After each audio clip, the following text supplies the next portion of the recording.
Masters, ನಿಧಾನವಾಗಿ ಧ್ಯಾನದಿಂದ ಎಚ್ಚರ ಸ್ಥಿತಿಗೆ ಬನ್ನಿ. ನಿಮ್ಮ ಎರಡು ಕೈಗಳನ್ನ ಕಣ್ಗಳ ಮೇಲೆ ಇಟ್ಕೊಳ್ಳಿ.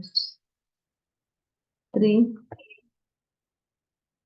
2, 1, 0. ನಿಧಾನವಾಗಿ ನಿಮ್ಮ ಎರಡು ಕೈಗಳನ್ನು ಮಾಡ್ತಾ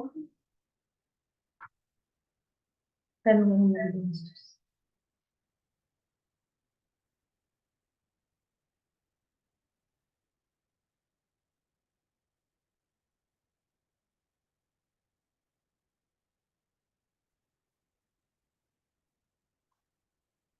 ನಹಿ ಜ್ಞಾನೇನ ಸದೃಶಂ ಪವಿತ್ರಂ ಇಹ ವಿದ್ಯತೆ ತತ್ವ ಸ್ವಯಂ ಯೋಗ ಸಿದ್ಧಿ ಕಾಲೇನ ಆತ್ಮೇನ ವಿನ್ವತಿ. ಅಂದ್ರೆ ಜ್ಞಾನಕ್ಕೆ ಸಮಾನವಾದುದು ಯಾವುದೂ ಇಲ್ಲ, ಪವಿತ್ರವಾದುದು ಈ ಲೋಕದಲ್ಲಿಲ್ಲ.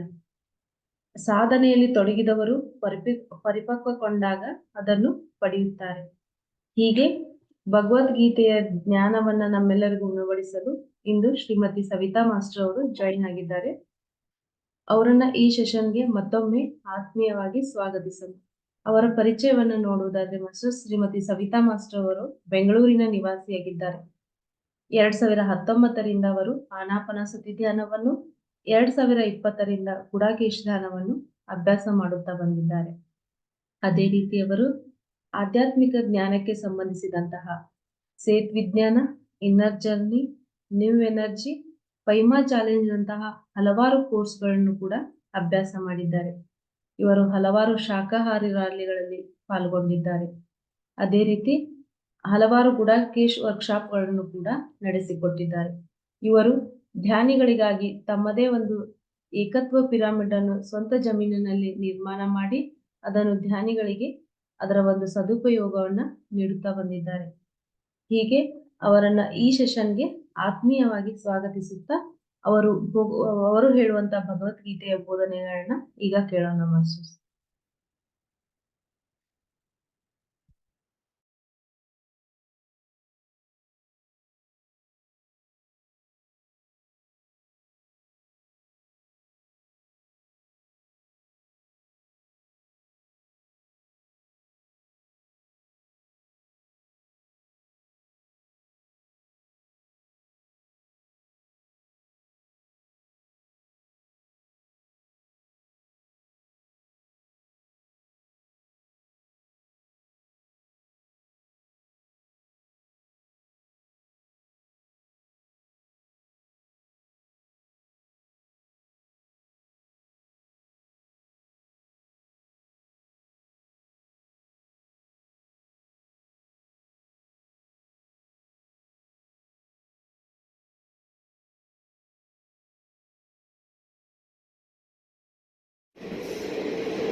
ನಮಸ್ತೆ ಮಾಸ್ಟರ್ಸ್.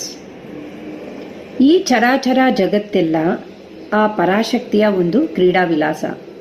ಜಗತ್ ಸೃಷ್ಟಿಯ ವೇಳೆ ಸೃಜನಾತ್ಮಕ ಸ್ವರೂಪ, ರಕ್ಷಣ ವೇಳೆ ಪಾಲನ ಸ್ವರೂಪ, ಸಂಹಾರ ವೇಳೆ ರೌದ್ರ ಸ್ವರೂಪ, ಪರ ಪಶ್ಯಂತಿ ಮಧ್ಯಮ ವೈಖರಿಗಳೊಂದಿಗೆ ಇರುವ ವಾಕ್ ಕೂಡ ಈ ತಾಯಿ ಸ್ವರೂಪವೇ.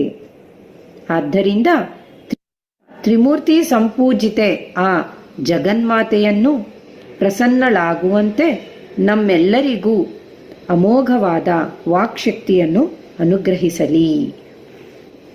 ಮೊದಲಿಗೆ ಶ್ರೀಮನ್ ಮಹಾದೇವಿಗೆ ನಮಸ್ಕಾರವನ್ನು ಸಲ್ಲಿಸುತ್ತಾ, ನರನಾರಾಯಣರಿಗೆ ನಮಸ್ಕಾರವನ್ನು ಸಲ್ಲಿಸುತ್ತಾ, ಸರಸ್ವತೀ ದೇವಿಗೆ, ವ್ಯಾಸ ಮಹರ್ಷಿ ಗಣಪತಿಗೆ ನಮಸ್ಕರಿಸುತ್ತಾ ಭಗವದ್ಗೀತೆಯನ್ನು ಪ್ರಾರಂಭಿಸೋಣ ಮಿತ್ರರೇ.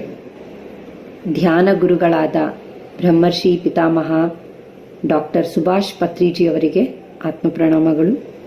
ಗುರು ಹಿರಿಯರಿಗೆ, ನನ್ನ ತಂದೆ ತಾಯಿಗಳಿಗೆ ಆತ್ಮ ಪ್ರಣಾಮಗಳನ್ನು ಸಲ್ಲಿಸುತ್ತಾ, ನಮ್ಮೆಲ್ಲರ ಮೆಚ್ಚಿನ ಗ್ರ್ಯಾಂಡ್ ಮಾಸ್ಟರ್ ಪ್ರಬೋಧ್ ಅಚ್ಯುತರವರಿಗೆ, ಬಂಧು ಮಿತ್ರರಿಗೆ ಆತ್ಮ ಪ್ರಣಾಮಗಳು. ಆತ್ಮದೀಪೋಭವ ಸೀಸನ್ 4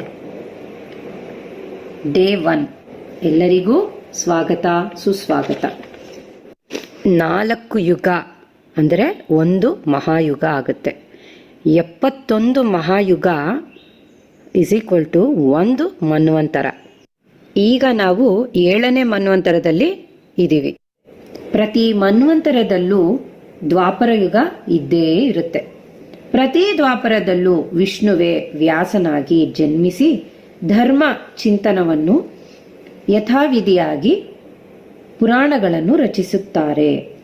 ಈ ಮನ್ವಂತರದಲ್ಲಿ ಅಖಂಡವಾಗಿರುವಂತಹ ವೇದಗಳನ್ನು 4 ಭಾಗವನ್ನಾಗಿ ವಿಭಜಿಸಿದ್ದಾರೆ.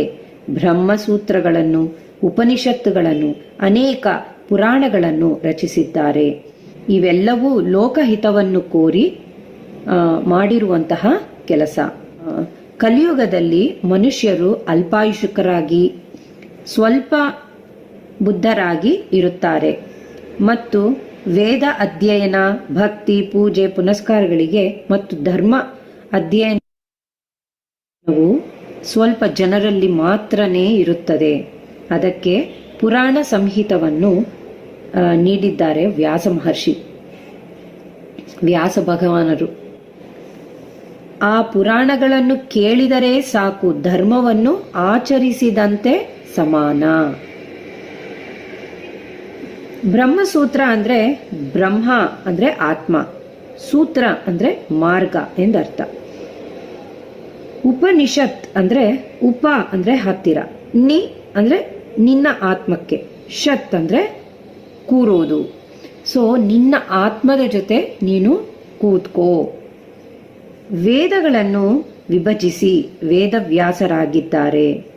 ಅವರು ಮನುಷ್ಯರಿಗೂ ಮತ್ತು ಋಷಿಗಳಿಗೂ ಕೂಡ ಅವರು ಗುರುಗಳು. 1,00,000 ಶ್ಲೋಕದಿಂದ ಮಹಾಭಾರತವನ್ನು ರಚಿಸಿದ್ದಾರೆ. ಅವರು ಕೂಡ ಒಂದು ಪಾತ್ರ ವಹಿಸಿದ್ದಾರೆ. ಸತ್ಯವತಿಗೆ ಅಂದ್ರೆ ಮತ್ಸ್ಯಗಂಧಿ ಅಂತ ಹೇಳ್ತಾರೆ, ಯೋಜನಾಗಂಧಿ ಅಂತ ಕೂಡ ಅವರಿಗೆ ಹೆಸರು. ಮತ್ತು ಪರಾಶರ ಮಹರ್ಷಿಯವರಿಗೆ ಹುಟ್ಟಿರುವಂತಹ ಪುತ್ರ ವ್ಯಾಸ ಭಗವಾನ್. ಮಹಾಭಾರತ ಯುದ್ಧ ಮುಗಿದ ನಂತರ ಬದರಿ ಕ್ಷೇತ್ರದಲ್ಲಿ ಕುಳಿತುಕೊಂಡು 3 ಸಂವತ್ಸರ 6 ತಿಂಗಳಲ್ಲಿ 1,00,000 ಸ್ತೋತ್ರಗಳೊಂದಿಗೆ 18 ಪರ್ವಗಳಿಂದ ಕೂಡಿರುವ ಭಾರತವನ್ನು ರಚಿಸಿದ್ದಾರೆ. 1,00,000 ಶ್ಲೋಕಗಳ ಮಧ್ಯದಲ್ಲಿ ಬರುವುದು ಭಗವದ್ಗೀತೆ. ಈ ಭಗವದ್ಗೀತೆಯಲ್ಲಿ 18 ಪರ್ವಗಳಿದೆ. ಆ 18 ಪರ್ವದಲ್ಲಿ ಮಧ್ಯದಲ್ಲಿ ಬರುವುದು ಭಗವದ್ಗೀತೆ. ಸೊ ಮೊದಲನೇ ಪರ್ವ ಯಾವುದು? ಆದಿಪರ್ವ. ಶಂತನ ಮಹಾರಾಜು, ಗಂಗಾದೇವಿ, ಮತ್ಸ್ಯಗಂಧಿ, ಮತ್ತೆ ಭೀಷ್ಮ, ಚಿತ್ರವೀರ್ಯ, ವಿಚಿತ್ರವೀರ್ಯ, ಕೌರವರು, ಪಾಂಡವರು, ಹೀಗೆ ಅವರು ಒಂದು ಎಕ್ಸ್ಟೆಂಡೆಡ್ ಫ್ಯಾಮಿಲಿ. ಎಲ್ಲಿವರೆಗಪ್ಪ ಅಂದರೆ ಪಾಂಡವರು ದ್ರೌಪದಿನ ಮದುವೆ ಆಗೋವರೆಗೂ ಮೊದಲನೇ ಪರ್ವ ಅಂತ ಸೂಚಿಸಿದ್ದಾರೆ. ಸಭಾ ಪರ್ವ.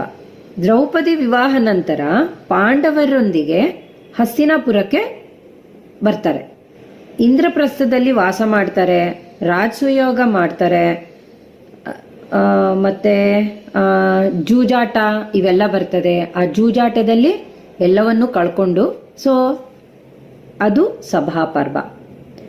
ಮತ್ತೆ ಮೂರನೇದು ಏನಪ್ಪಾ ಅಂದ್ರೆ ಅರಣ್ಯ. ಯಾವಾಗಾದ್ರೆ ಎಲ್ಲವನ್ನೂ ಅವರು ಕಳ್ಕೊಂಡ್ಬಿಡ್ತಾರೋ ಅದರ ಪ್ರಕಾರ, ರೂಲ್ಸ್ ಪ್ರಕಾರ 12 ವರ್ಷ ವನವಾಸ, 1 ವರ್ಷ ಅಜ್ಞಾತವಾಸ ಮಾಡ್ಬೇಕಾಗಿ ಬರುತ್ತೆ. ಅದಕ್ಕೆ ಅರಣ್ಯಕ್ಕೆ ಹೊರಡ್ತಾರೆ. ಅದು ಅರಣ್ಯ ಪರ್ವ. ಅರಣ್ಯದ ಪರ್ವ ಮುಗಿದ್ಮೇಲೆ ವಿರಾಟ ಪರ್ವ ಅಂತ ಬರುತ್ತೆ. ಅಂದ್ರೆ ವಿರಾಟ ರಾಜನ ಹತ್ರ ಇವರು 1 ವರ್ಷ ಅಜ್ಞಾತವಾಸ ಮಾಡ್ತಾರೆ. ನೋಡಿ ಮಾಸ್ಟರ್ಸ್, ಇಲ್ಲಿ ಎಷ್ಟು ಇದಿದೆ. ನನ್ನದು, ನಾನು ಅಂತ ಅನ್ಕೋತೀವಲ್ವಾ, ನನ್ನದೆಲ್ಲವೂ ಕೂಡ ಎಲ್ಲಿ ಕಳ್ಕೊಂಡ್ಬಿಟ್ಟಿದ್ದಾರೆ? ಸಭೆಯಲ್ಲಿ ಕಳ್ಕೊಂಡ್ಬಿಟ್ಟಿದ್ದಾರೆ. ಜೂಜಾಟ ಆಡಿ ನನ್ನದು ಯಾವುದು, ಎಲ್ಲ ಆಸ್ತಿ ಐಶ್ವರ್ಯ ಎಲ್ಲವನ್ನು ಕಳ್ಕೊಂಡ್ಬಿಡ್ತಾರೆ. ಇಲ್ಲಿ ನಾನು ಅನ್ನೋದು ಕೂಡ ಕಳ್ಕೊಳ್ಳೋ ಸಂದರ್ಭ ಬಂದಿದೆ. ಇಲ್ಲೇನಾದ್ರೂ ನಾನು ಅನ್ನೋದು ಏನಾದ್ರು ತೋರಿಸ್ಕೊಂಡ್ರೆ ಪುನಃ ಏನಾಗುತ್ತೆ? ಪುನಃ 12 ವರ್ಷ ವನವಾಸ, 1 ವರ್ಷ ಅಜ್ಞಾತವಾಸ ಮಾಡ್ಬೇಕಾಗಿ ಬರುತ್ತೆ. ಸೊ ಈಗ ಅವರು ನಾನು ಅನ್ನೋದು ಕೂಡ ಕಳ್ಕೊಂಡು ವಿರಾಟ ರಾಜನ ಹತ್ರ ಇವರು 5 ಜನ ಮತ್ತೆ ದ್ರೌಪದಿ ಸಮೇತ ಹೋಗಿ ವೇಷಭೂಷಗಳನ್ನೆಲ್ಲ ಚೇಂಜ್ ಮಾಡಿಕೊಂಡು ಅವ್ರ ಹತ್ರ ಹೋಗಿ ಇರ್ತಾರೆ. ಮತ್ತೆ ನೆಕ್ಸ್ಟ್ ಬರೋದೇನು ಉದ್ಯೋಗ ಪರ್ವ. ಈ ಉದ್ಯೋಗ ಪರ್ವದಲ್ಲಿ ರಾಯಭಾರ ನಡೆಯುತ್ತೆ. ಯಾವ ರೀತಿ, ಇವಾಗ ಅವ್ರದ್ದು ಅಜ್ಞಾತವಾದ ಮುಗ್ದೋಗಿದೆ. ಸೊ ಇವಾಗ ಏನ್ ಮಾಡಬೇಕು, ದುರ್ಯೋಧನ ಹತ್ರ ಹೋಗ್ಬಿಟ್ಟು ಅವ್ರಿಗೆ ಏನ್ ಬರಬೇಕೋ ಅವರ ಆಸ್ತಿ ಅದನ್ನ ಇಸ್ಕೋಬೇಕು.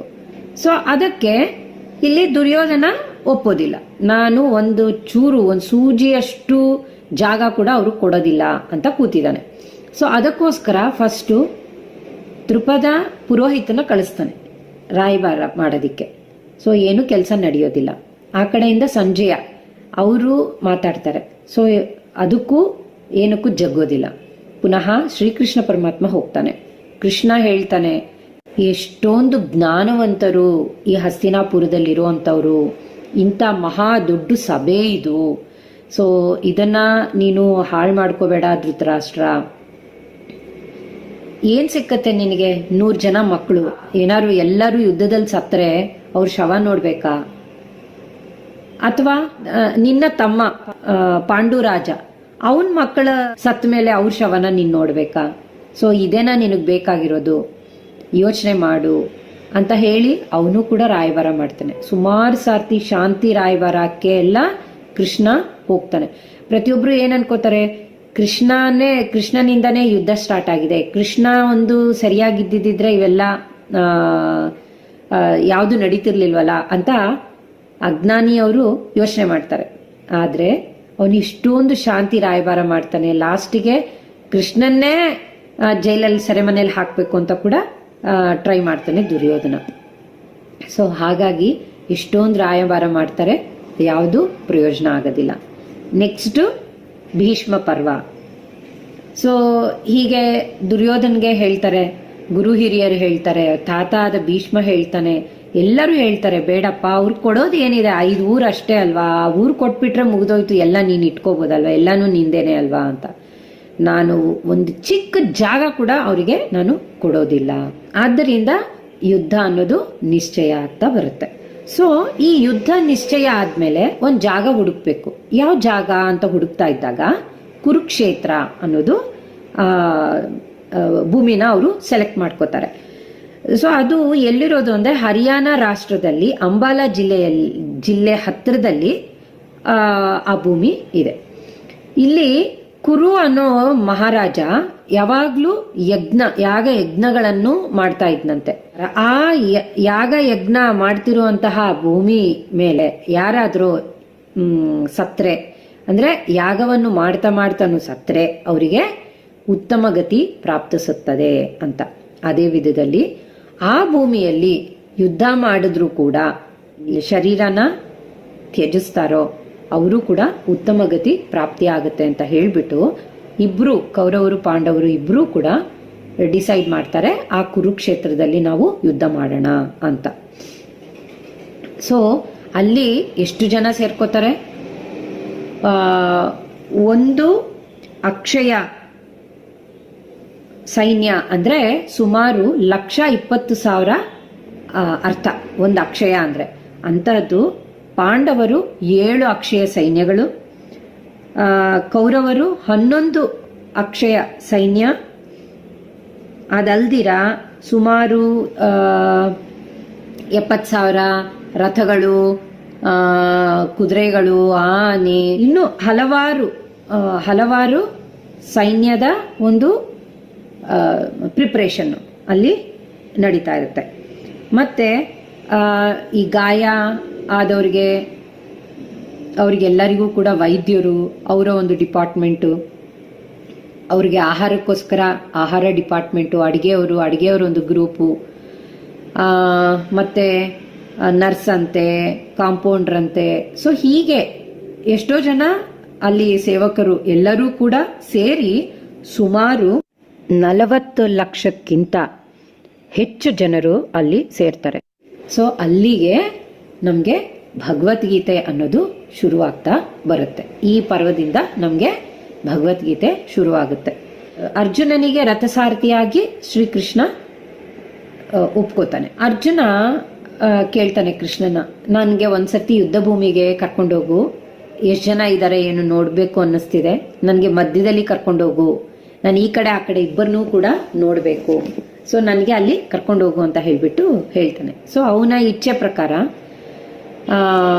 ಎರಡು ಸೈನ್ಯ ಮಧ್ಯದಲ್ಲಿ ಬರೋ ಹಾಗೆ ಎತ್ತರವಾದ ಪ್ರದೇಶಕ್ಕೆ ಕರ್ಕೊಂಡು ಹೋಗಿ ದ್ರೋಣ ಮತ್ತೆ ಗುರು ಹಿರಿಯರು ಇರೋ ಜಾಗಕ್ಕೆ ಅವನು ನಿಲ್ಲಿಸ್ತಾನೆ.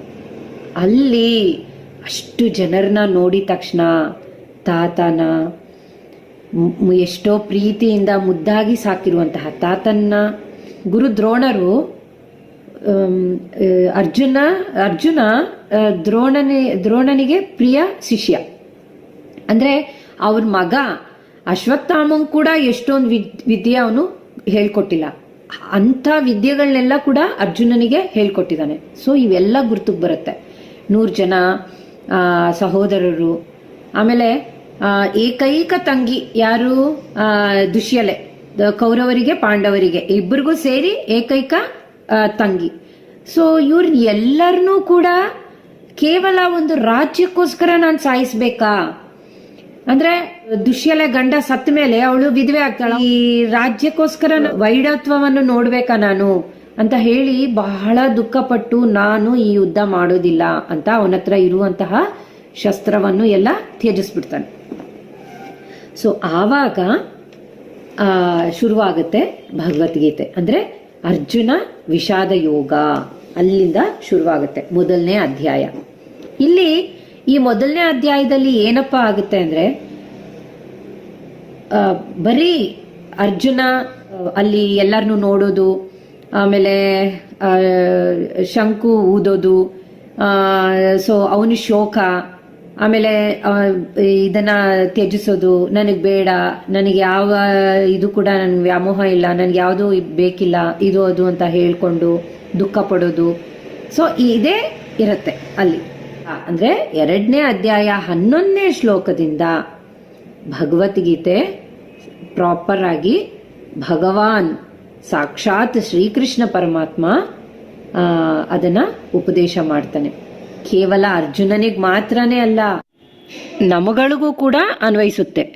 ಇದು ಕುರುಕ್ಷೇತ್ರದಲ್ಲಿ ಶ್ರೀಕೃಷ್ಣನು 76 ವರ್ಷ, ಅವನಿಗೆ ಅರ್ಜುನನಿಗೆ 75 ವರ್ಷ. ಆವಾಗ ಈ ಜ್ಞಾನನ ಕೊಡ್ತಾನೆ. ಭೀಷ್ಮನಿಗೆ 175 ವರ್ಷ. ಶ್ರೀಕೃಷ್ಣ ಹೇಳ್ತಾನೆ, ಇದು ಮುಂಚೆ ನಾನು ಸೂರ್ಯನಿಗೆ ಬೋಧಿಸಿದ್ದೆ, ನಂತರ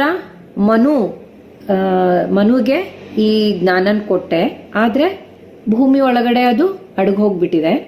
ಈಗ ಪುನಃ ನಿನಗೋಸ್ಕರ ನಾನು ಇದನ್ನ ನಿನಗೆ ಬೋಧಿಸ್ತಾ ಇದ್ದೀನಿ ಅಂತ ಹೇಳಿಬಿಟ್ಟು 5400 ವರ್ಷದ ಮುಂಚೆನೆ ಇದನ್ನ ನಮಗೆ ಕೊಟ್ಟಿದ್ದಾನೆ.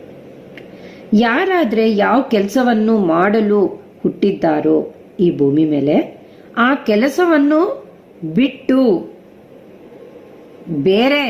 ಬೇರೆ ತರ ನಡ್ಕೋತಿದ್ದಾರೆ ಅಂದ್ರೆ ಜ್ಞಾನ ಸರಿಯಾದ ಮಾರ್ಗದಲ್ಲಿ ನಡೆಸುತ್ತೆ. ಮನುಷ್ಯ ಈ ಭೂಮಿ ಮೇಲೆ ಹುಟ್ಟುವಾಗ ಎಷ್ಟೆಷ್ಟೊಂದು ಆಲೋಚನೆಗಳಿಂದ ಹುಡ್ತಾನೆ. ನಾನು ಈ ಕೆಲಸ ಮಾಡಬೇಕು, ಆ ಕೆಲಸ ಮಾಡಬೇಕು, ಇದನ್ನು ಕಲಿಬೇಕು, ಅದನ್ನು ಕಲಿಬೇಕು ಅಂತ. ಆದರೆ ಈ ಭೂಮಿ ಮೇಲೆ ಹುಟ್ಟಿದ ಮೇಲೆ ಕಾಲಮಾನ ಪರಿಸ್ಥಿತಿಯ ದ್ವಾರ ಅವನು ಡಿವಿಯೇಟ್ ಆಗೋಗ್ತಾನೆ.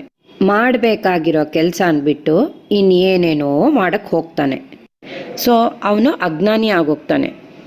ಅಂಥ ಸಮಯದಲ್ಲಿ ಜ್ಞಾನ ಅನ್ನೋದು ಅವನಿಗೆ ಸರಿಯಾದ ಮಾರ್ಗದಲ್ಲಿ ನಡೆಸ್ತಾ ಅವನು ಮಾಡಬೇಕಾಗಿರುವಂತಹ ಕರ್ತವ್ಯ ಇದೆಯೋ ಅದು ಕಂಪ್ಲೀಟಾಗಿ ಅವನ ಕೈಯಲ್ಲಿ ಮಾಡಿಸುತ್ತೆ. ಉದಾಹರಣೆ, ಗೃಹಸ್ಥನ ಕೆಲಸ ಏನು? ಮನೆ, ಮಠ, ಹೆಂಡತಿ, ಮಕ್ಕಳು, ವ್ಯಾಪಾರ, ಉದ್ಯೋಗ ಇವನ್ನೆಲ್ಲ ಅವನು ಮಾಡಲೇಬೇಕು. ಗೃಹಸ್ಥನಾಗ್ಬಿಟ್ಟು ನಾನು ಈ ಕೆಲಸ ಮಾಡಲ್ಲ ಅಂದ್ರೆ ಅದು ಸಾಧ್ಯನಾ? ಹಾಗೆ ಓ ಅರ್ಜುನ, ನೀನು ಕ್ಷತ್ರಿಯ, ನಿನ್ನ ಧರ್ಮ ನೀನು ಮಾಡಬೇಕು. ಕ್ಷತ್ರಿಯ ಧರ್ಮ ಏನು? ಯುದ್ಧರಂಗಕ್ಕೆ ಹೋಗ್ಬೇಕು, ಯುದ್ಧ ಮಾಡಬೇಕು, ನೀನ್ ಸಾಯ್ಬೇಕಿಲ್ಲ ಅಂದ್ರೆ ಸಾಯಿಸ್ಬೇಕು, ಎರಡರಲ್ಲೊಂದು ಮಾಡಲೇಬೇಕು. ತಪ್ಪುವುದಿಲ್ಲ, ಇಲ್ಲಿ ತಪ್ಪಿಸ್ಕೊಳ್ಳೋ ಹಾಗೆ ಇಲ್ಲ. ಕ್ಷತ್ರಿಯನು ಕ್ಷತ್ರಿಯ ಧರ್ಮವನ್ನು ಪಾಲಿಸಬೇಕು. ಇಲ್ಲಿವರೆಗೆ ನೀನು ಎಷ್ಟೊಂದು ಯುದ್ಧ ಮಾಡಿದೀಯಾ, ಇಲ್ಲಿವರೆಗೂ ನೀನು ಎಷ್ಟೊಂದು ಜನರನ್ನ ಕೊಂದಿದೀಯಾ. ಸೊ ಆವಾಗ ಇಲ್ಲದೆ ಇರುವಂತಹ ದುಃಖ, ಆವಾಗ ಇಲ್ಲದೆ ಇರುವಂತಹ ನೋವು ಈಗ ಏಕೆ, ಏನಕ್ಕೆ ಬರ್ತಿದೆ ಇವಾಗ ಅಂದ್ರೆ, ಆವಾಗ ಅವರೆಲ್ಲ ನಿನ್ನವರಲ್ಲ, ಇವಾಗ ಇವರೆಲ್ಲ ನಿನ್ನವರು, ನಿನ್ನ ತಾತ, ನಿನ್ನ ಬಂಧು, ನಿನ್ನ ಮಿತ್ರರು, ನಿನ್ನ ಗುರು ಹಿರಿಯರು. ಅದಕ್ಕೋಸ್ಕರ ನಿನಗೆ ಈ ಶೋಕ ಬರ್ತಿದೀಯಾ ಅಂದ್ರೆ ಅದು ಮಮಕಾರನ. ಸೊ ಇವಾಗ ಅರ್ಜುನನಿಗೆ ಏನಕ್ಕೆ ಬಂದಿದೆ, ಏ ಕಾರಣಕ್ಕೆ ಬಂದಿದೆ, ನನ್ನವನು ತನ್ನವನು ಅಂತ ಹೇಳಿ ಬಂದಿರೋದಕ್ಕೋಸ್ಕರ ಅವನಿಗೆ ಈ ದುಃಖ ಬಂದಿದೆ. ಇಲ್ದ ಇದ್ರೆ ಅವನಿಗೇನು ದುಃಖನೇ ಇಲ್ಲ. ಎಷ್ಟೊಂದು ಯುದ್ಧ ಮಾಡಿದಾನೆ, ಎಷ್ಟೊಂದು ಜನ ಕೊಂದಿದಾನೆ, ಎಲ್ಲ ಆಗಿದೆ. ಸೊ ಅವನಿಗೆ ಈ ದುಃಖ ಇಲ್ಲ. ಇವಾಗ ಅದು ಬಂದಿದೆ. ಕಾರಣ ಮಮಕಾರ. ಕೆಲವೊಂದು ನಮಗ್ ಬೇಕು ಅಂದಾಗ ಕೆಲವೊಂದು ನಾವು ಬಿಟ್ಕೋಬೇಕು. ಆತ್ಮ ಸಾಕ್ಷಾತ್ಕಾರ ಬೇಕು ಅಂದಾಗ ನಾವು ಕೆಲವೊಂದು ಮಮಕಾರಗಳು, ಆಮೇಲೆ ಈ ದೇಹ, ರೂಪ, ಕುಲ, ಮದ, ವಿದ್ಯಾ, ಅಹಂಕಾರವೆಲ್ಲವನ್ನೂ ದಾಟಬೇಕು, ಬಿಡಬೇಕು. ಆವಾಗಲೇ ನಮಗೆ ಆತ್ಮ ಸಾಕ್ಷಾತ್ಕಾರ ಲಭಿಸುತ್ತದೆ ಅಂತ ಈ ಭಗವದ್ಗೀತೆ ನಮಗೆ ಬೋಧಿಸುತ್ತೆ. ಅರ್ಜುನ ದೇಹ ಧರ್ಮದಲ್ಲಿರುವವನು, ಕೃಷ್ಣ ಆತ್ಮ ಧರ್ಮದಲ್ಲಿರುವವನು. ಒಂದು ಪ್ರಶ್ನೆ ಕೇಳ್ತಾನೆ, ಹೇ ಅರ್ಜುನ, ಭೀಷ್ಮ ಶರೀರನ ನಿನ್ ತಾತ ಅಥವಾ ಭೀಷ್ಮ ಆತ್ಮನ ನಿನ್ ತಾತ? ಇಲ್ಲಿಂದ ಶುರುವಾಗ್ತದೆ ಶರೀರ ಆತ್ಮ ಅನ್ನೋದು ಡಿಫ್ರೆನ್ಸ್ ಗೊತ್ತಾಗುತ್ತೆ. ನಾನು ಶರೀರ ಅಂತ ತಿಳಿದು ಜೀವಿಸುವವನು ಭ್ರಮೆ, ನಾನು ಆತ್ಮ ಅಂತ ತಿಳಿದು ಜೀವಿಸುತ್ತಾನೆ ಅವನು ಬ್ರಹ್ಮ. ಭ್ರಮೆಯಿಂದ ಬ್ರಹ್ಮಸ್ಥಾಯಿಗೆ ಬರುವುದೇ ಭಗವದ್ಗೀತಾ. ಅರ್ಜುನ ಆತ್ಮ ಇಲ್ಲದವನಲ್ಲ, ಆತ್ಮವನ್ನು ಮರೆತು ಹೋಗಿದ್ದಾನೆ. ದೇಹ ಮನಸ್ಸು ಅಂತ ಜೀವಿಸುತ್ತಿರುವವನು ಅರ್ಜುನ. ಅದಕ್ಕೆ ಬಂಧು ಬಳಗ ಮೋಹದಿಂದ ದುಃಖ ಪೀಡಿತನು ಆಗಿದ್ದಾನೆ ಅರ್ಜುನ. ಅದಕ್ಕೆ ಯುದ್ಧ ಮಾಡೋದಿಲ್ಲ ಅಂತ ಅವನು ಎಲ್ಲವನ್ನು ತ್ಯಜಿಸುತ್ತಾನೆ.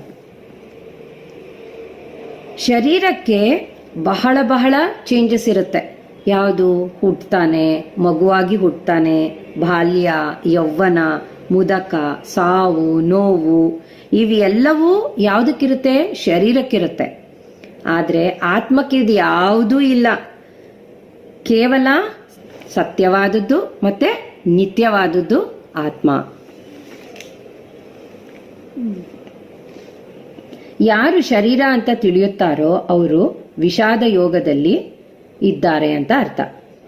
ಶರೀರ ಅನ್ನೋದು ಆತ್ಮಕ್ಕೆ ಒಂದು ಇನ್ಸ್ಟ್ರೂಮೆಂಟ್, ಒಂದು ವಾಹನ ತರ. ಹೇಗೆ ನಾವು ವಾಹನ ಅಥವಾ ವಸ್ತುಗಳನ್ನು ನಮ್ಮ ಅವಸರಕ್ಕೆ ನಾವು ಉಪಯೋಗಿಸ್ಕೋತೀವೋ ಹಾಗೆ ಈ ಆತ್ಮ ಕೂಡ ನಮ್ಮ ಶರೀರವನ್ನು ಅದರ ಒಂದು ಕೋರಿಕೆ ತೀರಿಸ್ಕೊಳ್ಳೋದಿಕ್ಕೆ, ಅನುಭವವನ್ನು ಪಡೆಯೋದಕ್ಕೋಸ್ಕರ ನಮ್ಮ ಶರೀರವನ್ನು ಅದು ಉಪಯೋಗಿಸ್ಕೊಳ್ಳುತ್ತೆ. ಒಂದು ವಾಹನ ತರ, ಒಂದು ವಸ್ತು ತರ ಅದು ಉಪಯೋಗಿಸ್ಕೊಳ್ಳುತ್ತದೆ. ಶರೀರ ಒಂದು ಒಂದು ಬೆಸ್ಟ್ ಫ್ರೆಂಡ್ ಆಗಿ ನಾವು ನೋಡ್ಬೇಕೇ ವಿನಃ ಶರೀರನೇ ಸರ್ವಸ್ವ ಅಂತ ನಾವು ನೋಡೋದಿಕ್ಕೆ ಆಗೋದಿಲ್ಲ. ಅದನ್ನ ತಿಳ್ಕೋ ನೀನು ಅಂತ ಹೇಳ್ಬಿಟ್ಟು ಅರ್ಜುನ ವಿಷಾದ ಯೋಗದಲ್ಲಿ ಇವೆಲ್ಲ ಬರ್ತದೆ. ನಾನು ಆತ್ಮ ಎಂದು ತಿಳಿದರೆ ವಿನೋದ ಯೋಗ. ಆದ್ದರಿಂದ ನಗುವವನು ನಾರಾಯಣ, ಅಳುವವನು ನರನು ಅಂತ ಹೇಳ್ಬಿಟ್ಟು ಹೇಳ್ತಾರೆ. ನೀನು ಯಾರು ಎಂದು ತಿಳಿಸುವುದೇ ಭಗವದ್ಗೀತಾ. ಸೊ ನೀನು ತಿಳಿದುಕೋ. ಯಾರ ಗೀತೆ ಉತ್ತಮವಾಗಿರುತ್ತದೋ ಅವರು ಭಗವದ್ಗೀತೆಯನ್ನು ಹಿಡಿಯುತ್ತಾರೆ ಅಂತ ಹೇಳ್ತಾನೆ ಕೃಷ್ಣನು. ಇದು ಯಾವ ಮತ ಗ್ರಂಥ ಅಲ್ಲ. ಭಗವದ್ಗೀತೆ ವಿಶ್ವದ ಗ್ರಂಥ. ಇದು ವಿಶ್ವಕ್ಕೋಸ್ಕರ, ಎಲ್ಲರೂ ಸುಖವಾಗಿ ಸಂತೋಷವಾಗಿ ಜೀವಿಸೋದಿಕ್ಕೆ ಒಂದು ಸೂತ್ರ.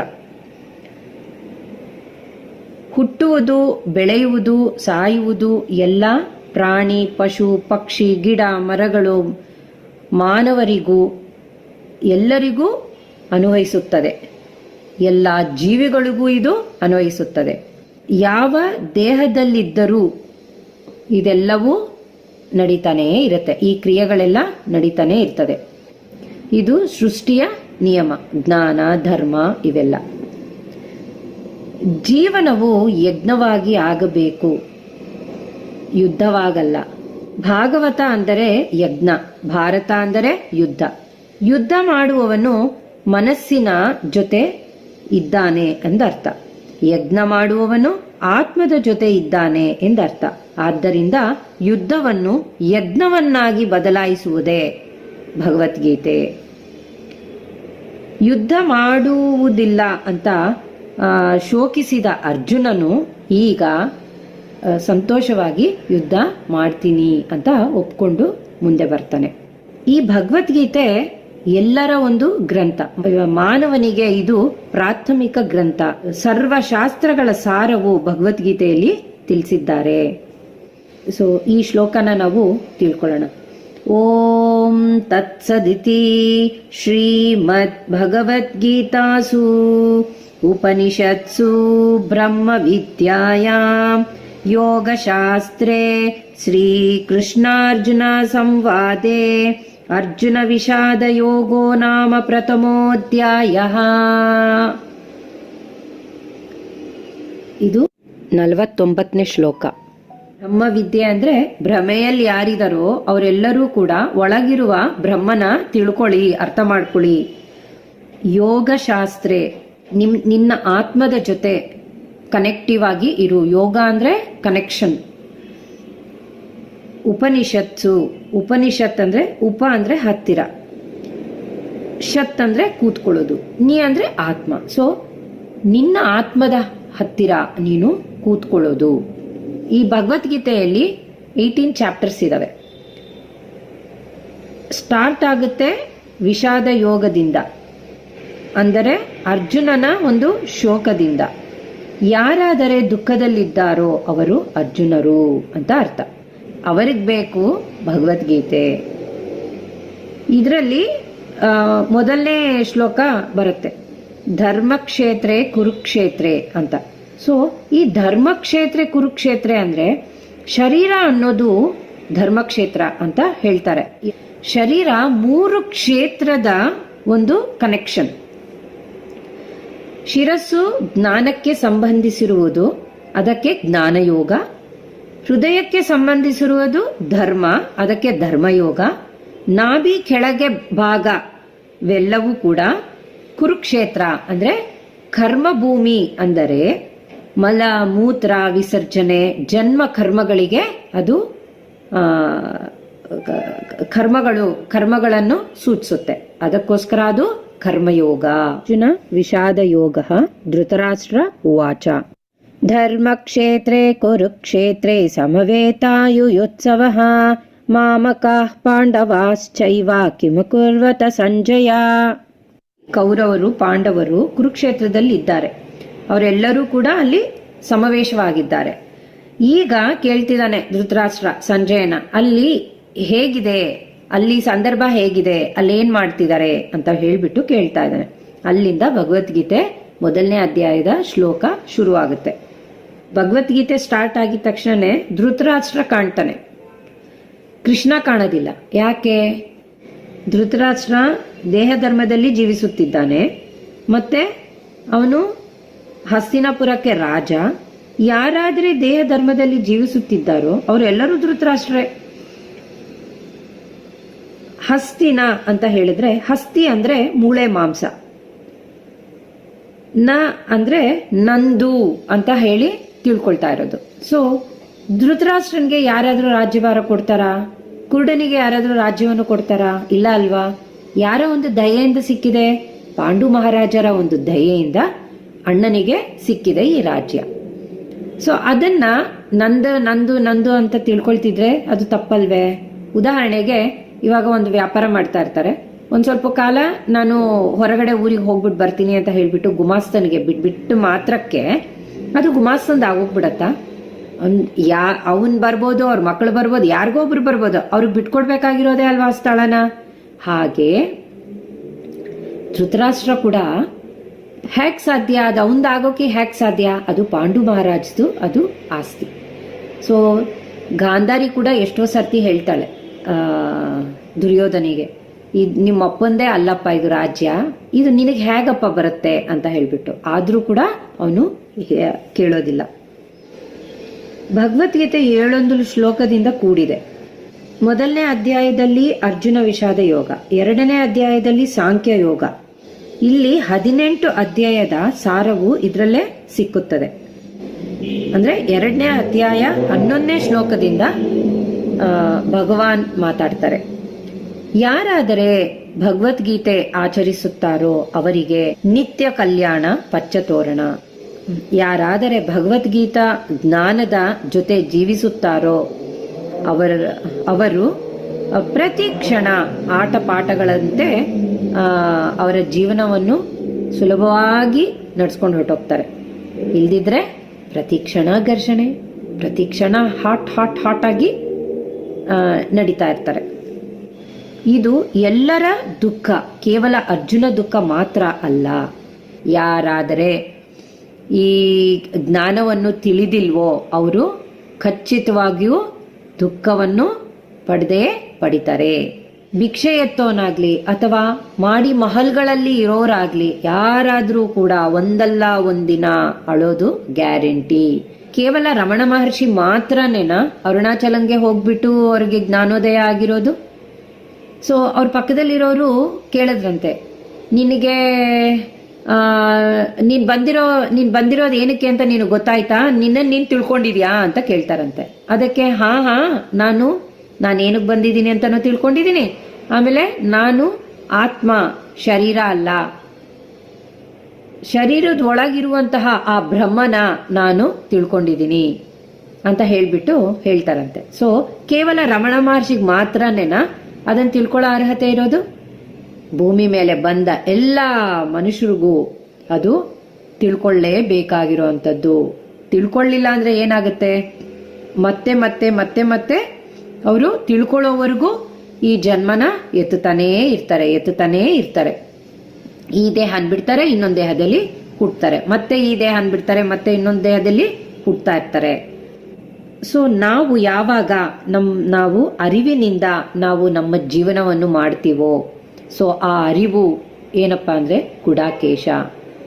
ಕೇವಲ ನಿದ್ರೆಯನ್ನು ಜಯಿಸಿದವನ್ ಮಾತ್ರನೇ ಅಲ್ಲ ಗುಡಾಕೇಶ, ನಾವು ಅರಿವಿನಿಂದ ಜೀವಿಸುವಂತಹದ್ದು. ನಿದ್ದೆ ಮಾಡಬೇಡಿ ಅಂತ ಯಾರು ಹೇಳ್ತಿಲ್ಲ. ಉದಾಹರಣೆಗೆ ಈಗ ನಾವು ಯಾವ್ದಾದ್ರು ಒಂದು ಫಿಲಮ್ಗೆ ಹೋಗ್ತೀವಿ ಅಂತ ಇಟ್ಕೊಳ್ಳಿ. ಆ ಫಿಲಮ್ಗೆ ಹೋಗ್ಬಿಟ್ಟು ಅಲ್ಲಿ ಆರಾಮಾಗಿ ಗೊರಕೆ ಹೊಡ್ಕೊಂಡು ನಿದ್ದೆ ಮಾಡಿದ್ರೆ ನಮಗೆ ಆ ಫಿಲಮ್ ಜ್ಞಾನ ನಮಗೆ ಸಿಕ್ಕುತ್ತಾ? ಇಲ್ಲ ಅಲ್ವಾ? ಸೊ ನಾವು ಎಲ್ಲಿ ಇದೀವೋ ನಮ್ಮ ನಿದ್ರೆನ ನಾವು ಜಯಿಸ್ಬೇಕು. ಇವಾಗ ನಾವು ಏನೋ ಒಂದು ಪಾಠ ಕೇಳಕ್ ಹೋಗ್ತಾ ಇದೀವಿ, ನಾವು ಏನೋ ಒಂದು ಕೇಳ್ತಾ ಇದೀವಿ, ಅವಾಗ ನಾವು ನಿದ್ದೆ ಮಾಡ್ತಿದೀವಿ ಅಂದ್ರೆ ಏನು? ನಮ್ಗೆ ಆ ಜ್ಞಾನ ಹೋಗುತ್ತಾ ಸರಿಯಾಗಿ? ಇಲ್ಲ ಅಲ್ವಾ? ಸೊ ಆ ರೀತಿ ನಾವು ನಮ್ಮ ನಿದ್ದೆಯನ್ನು ಜಯಿಸ್ಬೇಕು. ಯಾರಾದರೆ ನಮ್ಮೊಳಗಿರುವಂತಹ ಆತ್ಮನ ನಾವು ದರ್ಶಿಸ್ತೀವೋ ಆವಾಗ ಅವ್ರನ್ನ ಗುಡಾಕೇಶ ಅಂತ ಹೇಳ್ತಾರೆ. ನಿನ್ನನ್ನು ನೀನು ತಿಳಿದುಕೊಂಡು ಶರೀರವನ್ನು ಬಿಟ್ಟರೆ ಅದು ಆ ಜೀವನ ಟೇಸ್ಟ್ ಆಗಿರುತ್ತೆ. ನಿನ್ನನ್ನು ನೀನು ತಿಳಿದುಕೊಳ್ಳದಿರುವ ಹಾಗೆ ನಿನ್ನ ಶರೀರವನ್ನು ತ್ಯಜಿಸಿದರೆ ಅದು ವೇಸ್ಟ್ ಅಂತ ಅರ್ಥ. ನಿನ್ನನ್ನು ನೀನು ತಿಳಿದುಕೊಳ್ಳದಿದ್ದರೆ ಅದು ಗಜಿಬಿಜಿಯಾದ ಜೀವನವನ್ನು ಜೀವಿಸುತ್ತೀಯ. ಯಾವಾಗಾದ್ರೆ ನಿನ್ನನ್ನು ನೀನು ಅರ್ಥ ಮಾಡ್ಕೋತೀಯೋ ತಿಳ್ಕೊತೀಯೋ ಆ ಕ್ಷಣದಿಂದನೇ ನಿನ್ನ ಜೀವನ ಜಿಲೇಬಿಯಷ್ಟು ರುಚಿಕರವಾಗಿ ಇರುತ್ತದೆ. ಅಂದ್ರೆ ಆರ್ಟ್ ಆಫ್ ಲಿವಿಂಗ್ ಅನ್ನೋದು ನಮ್ಗೆ ಬರುತ್ತೆ. 11ನೇ ಶ್ಲೋಕ. ಶ್ರೀ ಭಗವಾನುವಾಚ ಅಶೋಚ್ಯಾನನ್ವಶೋಚಸ್ತ್ವಂ ಪ್ರಜ್ಞಾವಾದಾಂಶ್ಚ ಭಾಷಸೆ ಗತಾಸೂನ್ ಗತಾಂಸೂಂಶ್ಚ ನಾನುಶೋಚಂತಿ ಪಂಡಿತಾಃ.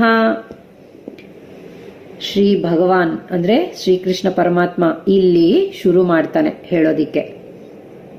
ಯಾರು ಪಂಡಿತನಾಗಿರುವವರು ಅಂತ ಹೇಳಿ ಅಂದ್ರೆ ಯಾರಾದ್ರೆ 4 ವಿಷಯಗಳು ತಿಳ್ಕೊಂಡು 4 ಕಡೆ ಅದನ್ನೇ ಹೇಳ್ಕೊಂಡು ಆ ಪ್ರಚಾರ ಮಾಡಿಕೊಂಡು ನಾಲ್ಕು ಜನರ ಹತ್ರ ಶಾಲೋ ಓದಿಸ್ಕೋತಾನೋ ಅವನು ಪಂಡಿತ ಆಗೋಗ್ತಾನ? ಇಲ್ಲ, ಅವರೆಲ್ಲ ಪಂಡಿತ. ಯಾರಾದ್ರೆ ದೇಹ ಧರ್ಮ, ಆತ್ಮಧರ್ಮವನ್ನು ತಿಳಿದುಕೊಂಡು ಯಾರಾದ್ರೆ ಪ್ರತಿಕ್ಷಣ ಆನಂದವಾಗಿರ್ತಾರೋ, ಜೀವಿಸುತ್ತಾರೋ ಅವರು ಪಂಡಿತರು. ಅದನ್ನು ಅವರ ಒಂದು ಜೀವನದಲ್ಲಿ ಪಾಂಡಿತ್ಯವನ್ನು ಮಾಡ್ಕೊಂಡಿರ್ತಾರೆ, ಅಂದ್ರೆ ಮಾಸ್ಟರಿ ಪಡೆದಿರ್ತಾರೆ, ಅಂಥವ್ರು ಪಂಡಿತರು. ಯಾರಾದ್ರೆ ಜನನ ಮರಣಕ್ಕೆ ಯಾವುದಕ್ಕೂ ಸ್ಪಂದಿಸೋದಿಲ್ವೋ, ಸತ್ತಿರುವವರಿಗೋಸ್ಕರ ಅಳುವುದಾಗಲಿ, ಬದುಕಿರುವವರಿಗ ಬಗ್ಗೆ ಆಲೋಚನೆ ಚಿಂತೆ ಮಾಡೋದಾಗ್ಲಿ ಇರುವುದಿಲ್ಲ. ಸೊ ಅಂಥವರು ಪಂಡಿತರು ಅಂತ ಹೇಳಿ ಈ ಶ್ಲೋಕದ ಅರ್ಥ ಅಂತ ಹೇಳ್ತಾನೆ ಶ್ರೀಕೃಷ್ಣ ಪರಮಾತ್ಮ. ಎಲ್ಲರೂ ಭೂಮಿ ಮೇಲೆ ಬರಬೇಕು, ಹೋಗ್ಬೇಕು, ಬರ್ತಾ ಇರ್ತಾರೆ, ಹೋಗ್ತಾ ಇರ್ತಾರೆ. ಮಾಸ್ಟರ್ಸ್, ಆತ್ಮದಿಂದ ಏನ್ ಬರುತ್ತೆ? ಆತ್ಮದಿಂದ ಪ್ರಾಣಶಕ್ತಿ ಬರುತ್ತೆ. ಪ್ರಾಣದಿಂದ ಏನ್ ಬರುತ್ತೆ?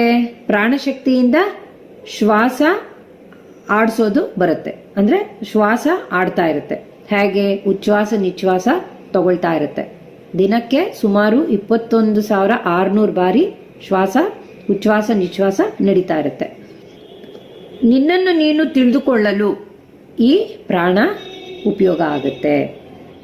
ಪ್ರಾಣ ನಿಲ್ಸೋದಿಕ್ಕೆ ಏನ್ ಬಂದಿದೆ? ಅನ್ನ ಬಂದಿದೆ. ನೀನು ಏನನ್ನು ಭೂಮಿಗೆ ಬಿಡುತ್ತಿದ್ದೇಯೋ ಅಂದ್ರೆ ಶ್ವಾಸ, ಅದಕ್ಕೋಸ್ಕರ ಜೀವನವನ್ನು ಖರ್ಚು ಮಾಡುತ್ತಿದ್ದೀರಾ. ಪ್ರತಿ ಕ್ಷಣ ಮೃತ್ಯುವಿಗೆ ಹತ್ತಿರ ಆಗ್ತಿದೀವಿ. ಅದ್ ನಿಮಗೆ ಗೊತ್ತಾ? ನಾವು ಆಸ್ತಿ ಐಶ್ವರ್ಯ ಎಲ್ಲವೂ ಸಹಜನೇ, ಎಲ್ಲವೂ ನಮಗ್ ಬೇಕು. ಆದರೆ ಅವೆಲ್ಲವನ್ನೂ ಕೂಡ ಬಿಟ್ಟು ಹೋಗಲು ಸದಾ ರೆಡಿ ಆಗಿರ್ಬೇಕು. ನಾವು ಯಾವಾಗ ನಾವು ಸಾಯ್ತೀವಿ ಅನ್ನೋದು ನಮಗ್ ಗೊತ್ತಿಲ್ಲ. ನಾವು ಇವಾಗ ಇಲ್ಲಿ ಇದೀವಿ, ನಾವು ಎಲ್ಲಾ ತರ ಕರ್ಮಗಳು ಅದು ಇದೆಲ್ಲ ಮಾಡ್ತಿದೀವಿ. ಬಟ್ ಅದ್ರ ಜೊತೆ ಈ ಜ್ಞಾನನೂ ಇರ್ಬೇಕು. ನಾನು ಇವನ್ ಎಲ್ಲವನ್ನೂ ಕೂಡ ಬಿಟ್ಟು ಹೋಗ್ತೀನಿ ಅನ್ನೋ ಒಂದು ಜ್ಞಾನ ಕೂಡ ನಾವು ಸ್ಥಿರ ಮಾಡ್ಕೋತಾ ಇರ್ಬೇಕು ಯಾವಾಗ. ಉದಾಹರಣೆಗೆ ಒಂದು ಟ್ರೈನ್ ಜರ್ನಿ. ಇವಾಗ ಒಂದು ಟ್ರೈನ್ ಬಂದಿದೆ, ಎಲ್ಲರೂ ಅಲ್ಲಿ ಹತ್ತುತ್ತೀವಿ, ಮತ್ತೆ ನನ್ನ ಸ್ಟಾಪ್ ಬರೋವರೆಗೂ ಅಲ್ಲಿ ಕೂತ್ಕೊಂಡಿರ್ತೀನಿ. ಆಮೇಲಿಂದ ಏನಾಗುತ್ತೆ? ವಾಪಸ್ ಬಂದ್ಬಿಡ್ತೀನಿ. ಈಗ ಹತ್ತೋದು ಯಾವುದು? ಜನನ. ಇಳಿಯೋದು ಯಾವುದು? ಮರಣ. ಸಪೋಸ್ ಆ ಟ್ರೈನ್ ಜರ್ನಿಯಲ್ಲಿ ನೀನು ನಿದ್ದೆ ಮಾಡ್ತಿದ್ಯಾ, ಬಾತಕನಿ ಮಾಡ್ತಿದ್ಯಾ, ಆಟಪಾಠ ಆಡ್ಕೊಂಡು ನಡೀತಿದ್ಯಾ, ನೀ ಹೇಗಾದ್ರೂ ನಡಿಬೋದು. ಅಥವಾ ಇಬ್ಬಂದಿ ಬೇರೆಯವ್ರ ಜೊತೆ ಇನ್ಕನ್ವೀನಿಯನ್ಸ್ ಆಗಿ ನೀನು ಪ್ರಯಾಣ ಮಾಡ್ತಿದ್ಯಾ, ಅದು ಹೇಗಾದ್ರೂ ಆಗ್ಬೋದು. ಆದ್ರೆ ನಿನ್ನ ಟ್ರಾವೆಲ್ ಬರ್ತಿದ್ದಂಗೆ, ನಿನ್ನ ಸ್ಟಾಪ್ ಬರ್ತಿದ್ದಂಗೆ ನೀನು ಇಳಿದೋಗ್ತೀಯ. ಇನ್ನೊಂದು ಉದಾಹರಣೆ ತಗೋಣ. ಈಗ ನಾವು ಫಿಲಂ ಥಿಯೇಟರ್ಗೆ ಹೋಗ್ತೀವಿ. ಫಿಲಂ ಥಿಯೇಟ್ರಲ್ಲಿ ಒಂದು ಶುರು ಆಗುತ್ತೆ, ನಾವು ಹೋಗಿ ಎಲ್ಲರೂ ಕೂತ್ಕೋತೀವಿ, ಅಲ್ಲಿ ಫಿಲಂ ನೋಡ್ತೀವಿ. ಆ ಥಿಯೇಟ್ರಲ್ಲಿ ಫಿಲಂ ಚೆನ್ನಾಗಿದೆ ಚೆನ್ನಾಗಿಲ್ಲ, ನೀನ್ ನಿದ್ದೆ ಮಾಡಿದ್ಯಾ ಎದ್ದಿದ್ಯಾ ಅವೆಲ್ಲ ಅದಕ್ಕೆ ಸಂಬಂಧ ಇಲ್ಲ.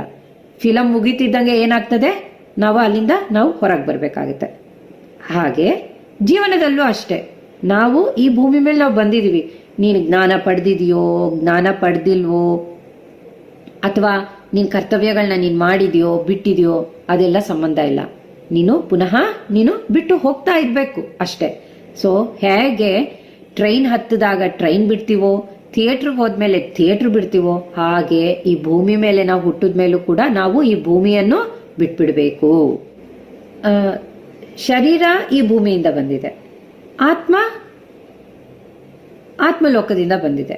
ಸೊ ಆತ್ಮಲೋಕಕ್ಕೆ ಹೋಗ್ಬೇಕು, ಶರೀರ ಈ ಭೂಮಿ ಒಳಗೇನೆ ಇರಬೇಕು. ಯಾವ ಆಸ್ತಿ ಪಾಸ್ತಿ ಏನು ತಗೊಳೋಗೋಕ್ಕಾಗಲ್ಲ. ಶರೀರದಲ್ಲಿ ಏನಿದೆ? ಅಸ್ಥಿಗಳಿದೆ. ಆ ಅಸ್ಥಿಗಳನ್ನೇ ನಾವು ತಗೊಂಡೋಗೋಕ್ಕಾಗಲ್ಲ. ಇನ್ನೀ ಆಸ್ತಿ ಪಾಸ್ತಿ ಎಲ್ಲ ನಾವು ತಗೊಂಡೋಗೋಕ್ಕಾಗತ್ತಾ? ಇಲ್ಲ. ಅದೇ ವಿಧದಲ್ಲಿ ಇಲ್ಲಿರೋ ವಸ್ತುಗಳು ಇಲ್ಲೇ ಬಿಡಬೇಕು, ಅಲ್ಲಿಯ ವಸ್ತು ಅಲ್ಲಿಗೆ ಹೋಗಬೇಕು ಅರ್ಜುನ. ಸೊ ನೀನು ಏನಾದರೆ ಶರೀರದ್ವಾರ ಸಂಪಾದನೆ ಮಾಡಿದ್ದೀಯೋ ಅವೆಲ್ಲವೂ ಇಲ್ಲೇ ಬಿಟ್ಟು ಹೋಗಬೇಕು. ಆತ್ಮ ತನ್ನ ಕಲಿತಿರುವ ಜ್ಞಾನ ಅಜ್ಞಾನ ಅನುಭವಗಳನ್ನು ತೆಗೆದುಕೊಂಡು ಹೋಗುತ್ತದೆ. ATM ಕಾರ್ಡ್ ಏನಪ್ಪಾ ಅಂದ್ರೆ ಜ್ಞಾನ ಅಜ್ಞಾನ ಅನುಭವಗಳು ಇವೆ ಅದರ ಒಂದು ATM ಕಾರ್ಡ್. ಅದಕ್ಕೊಂದು ಪದಗಳು ಎಷ್ಟು ಚೆನ್ನಾಗಿ ಹೇಳಿದ್ದಾರೆ. ರಾಜ್ಯಗಳನ್ನು ಆಳಿದ್ದಾರೆ ಸಾವಿರಾರು ರಾಜರು ಕೊನೆಗೆ ಏನು ಉಳಿಸಿ ಹೋಗಿದ್ದಾರೆ? ಕುಲಸತಿಯರಿಗೆ ತೊಡಸ್ಕೊಳ್ಳೋದಿಕ್ಕೆ ಬಳೆ ತೊಡಸ್ಕೊಳ್ಳೋದು ಕೂಡ ಅರ್ಹತೆ ಇಲ್ಲ, ಅಂದ್ರೆ ವಿಧವೆಯರು ಅಂತ ಅಲ್ವಾ ಅರ್ಥ? ಸೊ ಕಟ್ಟಿರುವ ಮಹಲುಗಳು ಉಳಿಯುವುದು, ಕಟ್ಟಿಸಿರುವ ಮಹಾರಾಜರು ಉರುಳಿ ಹೋಗುವನು. ಅವತಾರಗಳೇ ಕಾಲಗರ್ಭದಲ್ಲಿ ಹೊಡ್ಕೊಂಡು ಹೋಗ್ಬಿಟ್ಟಿದೆ. ಸೊ ಹಾಗಿರ್ಬೇಕಾದ್ರೆ ನಾವು ನಮ್ಮ ಒಂದು ಶರೀರದ ಬಗ್ಗೆ ದುಃಖಿಸೋದು ಸಮಂಜಸ ಅಲ್ಲ. ಸತ್ಯಯುಗ, ತ್ರೇತಾಯುಗ ಎಲ್ಲವೂ ಕೂಡ ಕಾಲಗರ್ಭದಲ್ಲಿ ಹೊಡ್ಕೊಂಡು ಹೊಟ್ಟೋಗ್ಬಿಟ್ಟಿದೆ. ಸೊ ನಾನು ಹೌದು ಅಂದ್ರೂ ಕೂಡ ಅಷ್ಟೇ, ಅಲ್ಲ ಅಂದ್ರೂ ಕೂಡ ಅಷ್ಟೇ, ಯಾವುದಾದ್ರೂ ಅದನ್ನು ಒಪ್ಕೋಬೇಕಾಗಿರೋದೆ. ಅರ್ಜುನ 75ನೇ ವರ್ಷದಲ್ಲಿ ಶೋಕಿಸಿದ, ಅದಕ್ಕೆ ಭಗವದ್ಗೀತೆ ಬಂತು. ಯುಧಿಷ್ಠಿರ ಯುದ್ಧ ಆದ್ಮೇಲೆ ಶೋಕಿಸಿದಂತೆ, ಅದಕ್ಕೆ ವಿಷ್ಣು ಸಹಸ್ರನಾಮ ಬಂತು. ಪರೀಕ್ಷಿತ್ ಮಹಾರಾಜು ಅವನಿಗೆ 7 ದಿನದಲ್ಲಿ ನಾನು ಇದು ಸತ್ತೋಗ್ತೀನಿ ಅಂತ ಅವನು ಯಾವಾಗ ತಿಳ್ಕೊತಾನೋ ಅವಾಗ ಶೋಕಿಸ್ತಾನಂತೆ. ಅವಾಗ ಏನು ಬಂತು? ಅವನಿಗೆ ಭಾಗವತ ಬಂತು.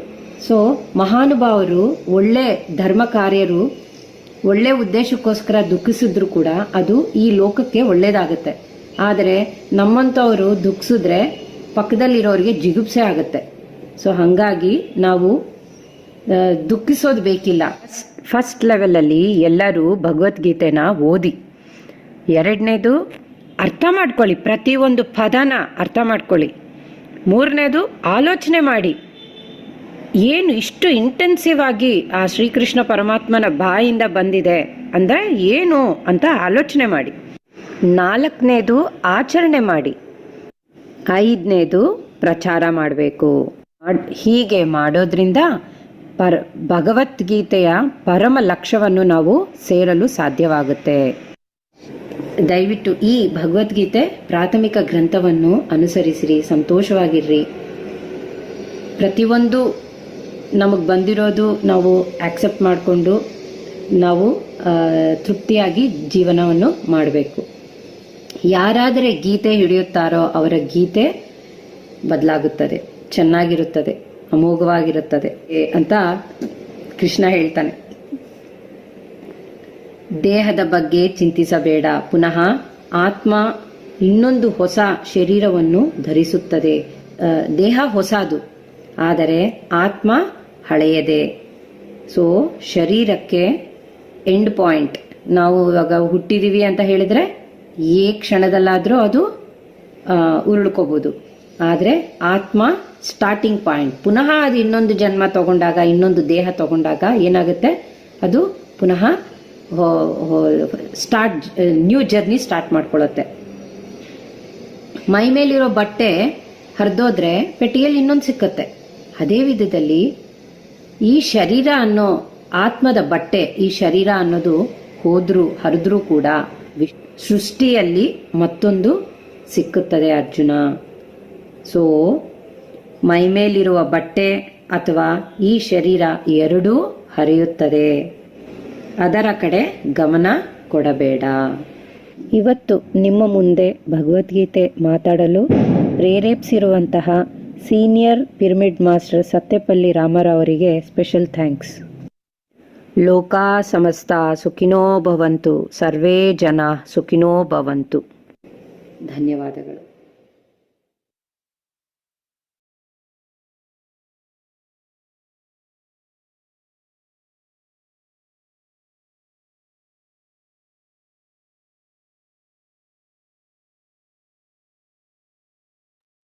Thank you so much madam. ಇಲ್ಲಿವರೆಗೂ ಭಗವದ್ಗೀತೆಯ ಕುರಿತು ಅದ್ಭುತವಾದ ಜ್ಞಾನವನ್ನ ನಮ್ಮೆಲ್ಲರಿಗೂ ಹಂಚಿದ್ರಿ. Thank you so much.